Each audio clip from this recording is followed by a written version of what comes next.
Hello students, welcome back to our channel NEET Foundation 9th and 10th. My name is Sachina and I've done my masters in physics.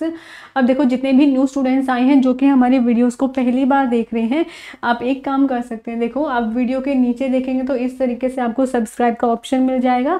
आप हमारे channel को subscribe कर सकते हैं and इसके अलावा side में अगर देखेंगे तो आपको बेल आइकन दिखाई देगा। बेल आइकन पर क्लिक करके आप ऑल को सिलेक्ट कर सकते हैं। इससे होगा क्या, हमारी जितने भी वीडियोज़ हैं वो सारी की सारी ऑन टाइम जो है वो आपको मिलती रहेगी। एंड इसके अलावा हमारा टेलीग्राम ग्रुप भी है, आप हमारे ग्रुप को भी ज्वाइन कर सकते हैं। नाम क्या है, NEET foundation class 9th and 10th। और ज्वाइन करने के लिए आप हमारा डिस्क्रिप्शन बॉक्स भी चेक कर सकते हो, वहाँ से भी आपको लिंक मिल जाएगा एंड लिंक के थ्रू भी आप ज्वाइन कर सकते हैं। सो मेक श्योर कीजिए दोनों आप काम कर लो ताकि आपकी एग्ज़ाम प्रिपरेशन जो है वो अच्छी जाए।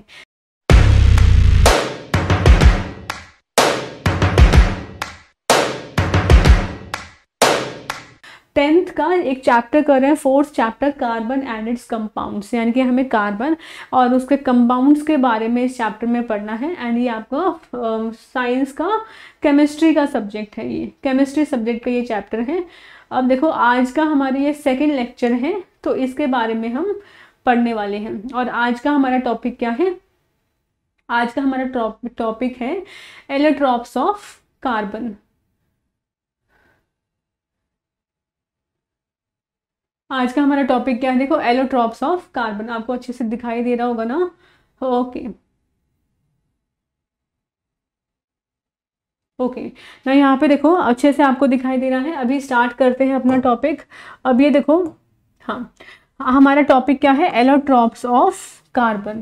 कार्बन के एलोट्रॉप्स के बारे में हम यहाँ पे पढ़ेंगे। एलोट्रॉप्स का मीनिंग क्या हुआ कि कार्बन जो है किस किस फॉर्म में नेचर में अर्थ पे मिलता है, हमारे एटमॉस्फेयर में किस किस फॉर्म में वो मिलता है। ठीक है, तो इसके बारे में जो वो हमें देखना है। ठीक है, ओके ठीक है, तो यहाँ पे देखो इसको स्टार्ट करते हैं, एलोट्रॉप्स ऑफ कार्बन। ठीक है, तो यहाँ पे देखो अगर हम नेचर के बारे में देखेंगे तो कार्बन जो है वो काफ़ी डिफरेंट फॉर्म में हमारे नेचर में मिलता है और डिफरेंट फॉर्म्स में मिलता है। इसकी वजह से होगा क्या, उनकी फिजिकल प्रॉपर्टीज़ जो है वो भी काफ़ी ज़्यादा डिफरेंट होगी। ठीक है, वाइडली वेरिंग फिजिकल प्रॉपर्टीज़, तो ये ध्यान में रखना, डिफरेंट फॉर्म्स जो है उनकी फिजिकल प्रॉपर्टीज़ भी क्या होंगी, सेम रहेंगी।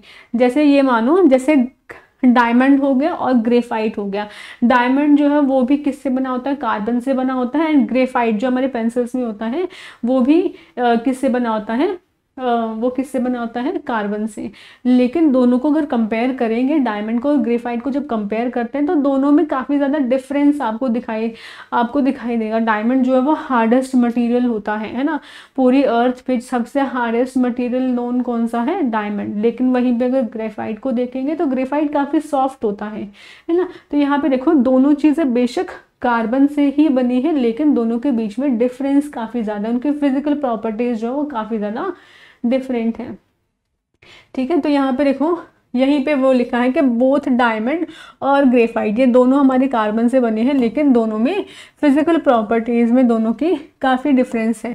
और ये फिजिकल प्रॉपर्टीज़ में डिफरेंस क्यों है, बिकॉज दोनों का जो स्ट्रक्चर है, दोनों का जो बॉन्ड है वो डिफरेंट है, अलग तरीके से वो एक दूसरे से बाउंड होते हैं। ठीक है, अगर डायमंड के बारे में देखें तो डायमंड में जो हमारे कार्बन एटम्स होते हैं, एक कार्बन एटम जो है वो 4 दूसरे कार्बन्स के साथ में अटैच्ड होता है।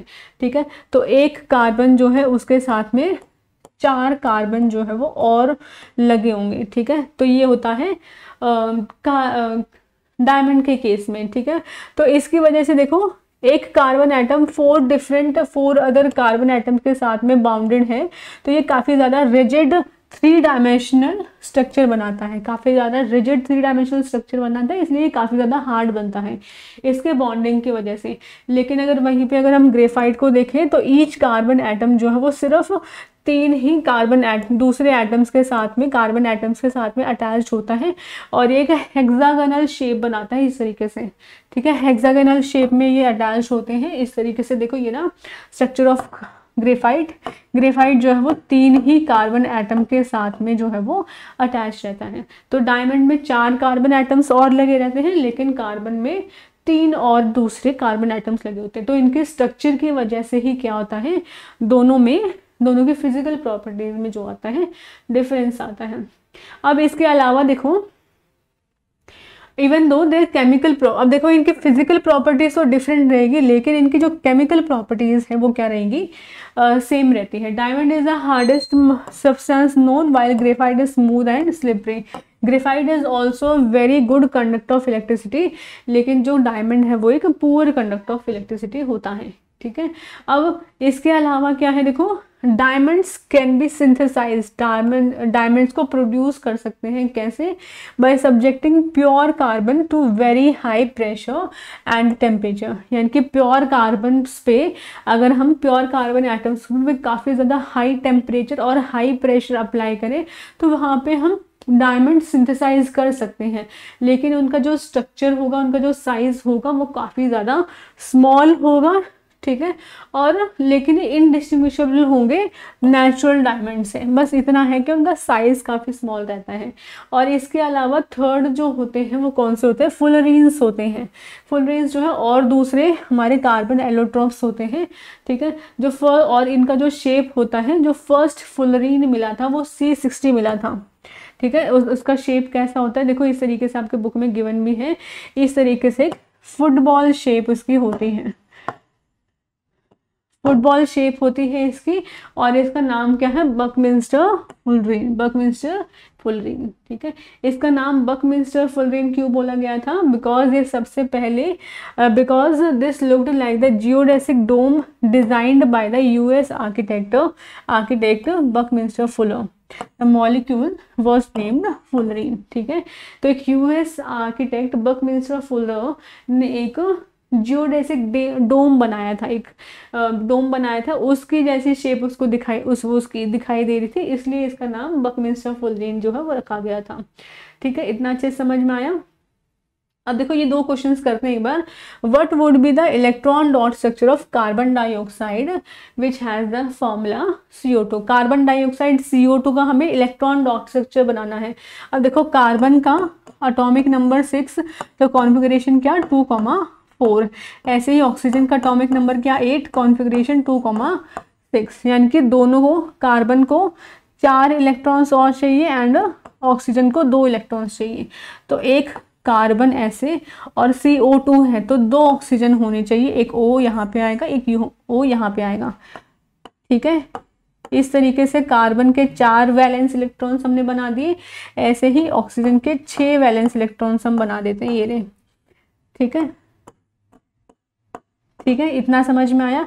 अब देखो कार्बन जो है 4 तो इसके पास है, 2 इसके लेगा और 2 इसके ले लेगा, तो अपने आप को स्टेबल बना लेगा इस तरीके से। अब ऑक्सीजन अपने आप को कैसे स्टेबल बनाएगा, 6 तो इसके पास है ही एंड 2 कार्बन के ये यहाँ से ले लेगा, अब ये स्टेबल हो गया। और ऐसे ही ये वाला ऑक्सीजन भी स्टेबल हो जाएगा। तो इस तरीके से जो है इसका स्ट्रक्चर बन जाएगा, ऐसे डबल बॉन्ड इस तरीके से बन जाएगा। ठीक है, ठीक है, इतना समझ में आया। ऐसे ही electron dot structure of a molecule of sulphur which is made up of 8 atoms of sulphur. ठीक है, 8 एटम्स ऑफ सल्फर।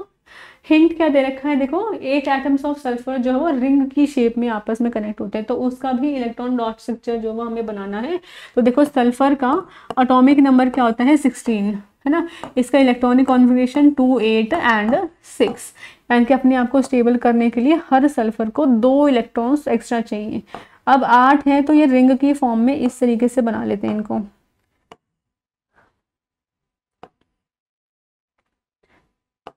ठीक है, तो इस तरीके से ये बन रहा होगा, इतना समझ में आया।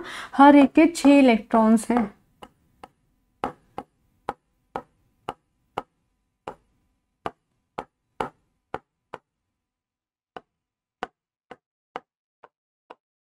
ठीक है, ये समझ आ गया।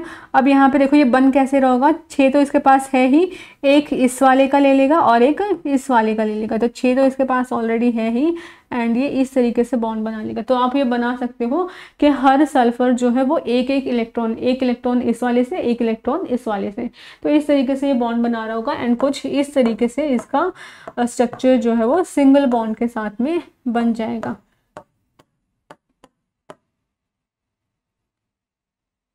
ठीक है, बीच में एक और सल्फर आ जाएगा यहाँ पे, तो ये बना यहाँ पे इसका स्ट्रक्चर बन जाएगा सल्फर का, ये रिंग की फॉर्म में बन जाएगा। तो इतना आपको समझ में आया। देखो आज हमारी एलोट्रॉप्स ऑफ कार्बन हो गए। नेक्स्ट क्लास में जो हम पढ़ने वाले हैं वो है versatile nature of carbon. Carbon के वर्सेटाइल नेचर के बारे में हम पढ़ेंगे। ठीक है, okay students, bye and take care.